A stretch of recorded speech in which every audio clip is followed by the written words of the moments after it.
Iran के सर्वोच्च नेता आयतुल्ला अली खामेनेई यूं तो बहुत कम ही जनता के सामने आते हैं, लेकिन बीती 26 जून को उनका एक वीडियो संदेश जारी हुआ जिसमें उन्होंने दावा किया कि अमेरिका ने ईरान के परमाणु ठिकानों पर हमला करके भी कुछ हासिल नहीं किया। उन्होंने कहा, जो कुछ हुआ अमेरिकी राष्ट्रपति डोनाल्ड ट्रंप ने उसे बढ़ा चढ़ाकर पेश किया।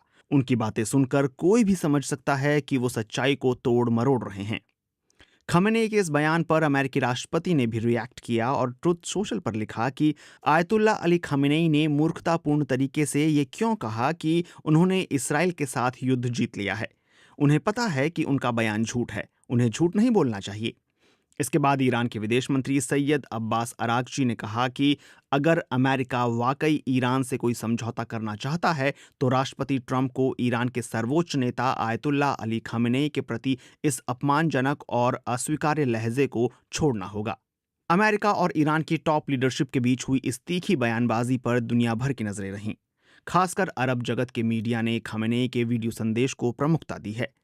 कतर के अल जजीरा टीवी ने कहा है कि इस वीडियो संबोधन ने ईरानी जनता की एकता और युद्ध के दौरान ट्रंप की उस मांग को ठुकराने पर जोर दिया जिसमें उन्होंने कहा था कि ईरान को आत्मसमर्पण कर देना चाहिए।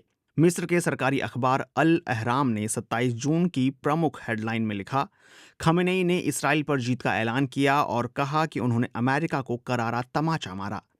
लंदन स्थित पैन अरब डेली, राय अल यौम समेत कई मीडिया संस्थानों ने खमेनेई के इस बयान को प्रमुखता से जगह दी है कि ईरान ने ज़ायोनिस्ट सत्ता पर जीत हासिल की है। अल जजीरा ने लिखा है कि खमेनेई ने संघर्ष विराम के बाद पहली बार दिखाई देते हुए ट्रंप और इसराइल को संदेश दिया।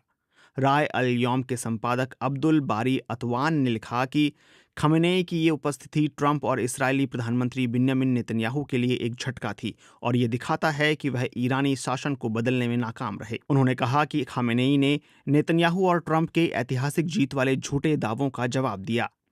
यूएई स्थित स्काई न्यूज अरबिया की वेबसाइट ने एक हेडलाइन चलाई जिसमें खमेनेई के हवाले से लिखा था, ईरान ने अमेरिका के चेहरे पर तमाचा मारा।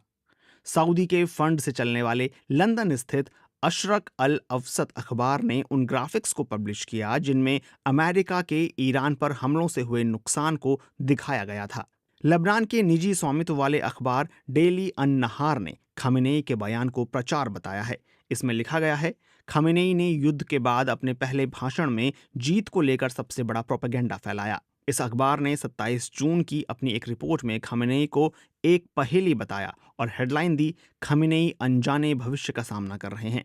रिपोर्ट में कहा गया, लगभग तय है कि युद्ध के बाद खमेनेई की स्थिति पहले जैसी नहीं रहेगी। 26 जून को जारी अपने वीडियो संदेश में आयतुल्ला अली खमेनेई ने कहा कि डोनाल्ड ट्रंप ने अनजाने में एक सच्चाई उजागर कर दी है कि अमेरिका शुरू से ही ईरान के खिलाफ रहा है।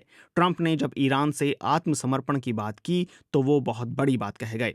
ईरान जैसे महान देश और राष्ट्र के लिए आत्मसमर्पण का उल्लेख ही अपमान है। ट्रंप ने ईरान के आत्मसमर्पण की बात कही, लेकिन यह छोटे मुंह बड़ी बात जैसा है। वहीं ट्रंप ने खमेनेई को जवाब देते हुए कहा कि ईरान तबाह हो गया है, उनके 3 परमाणु ठिकाने नष्ट हो गए। मुझे पता था कि वो कहाँ छिपे हुए हैं। मैंने उन्हें एक बहुत ही अपमानजनक मौत से बचाया। उन्हें ये कहने की जरूरत नहीं पड़ी, थैंक यू राष्ट्रपति ट्रंप।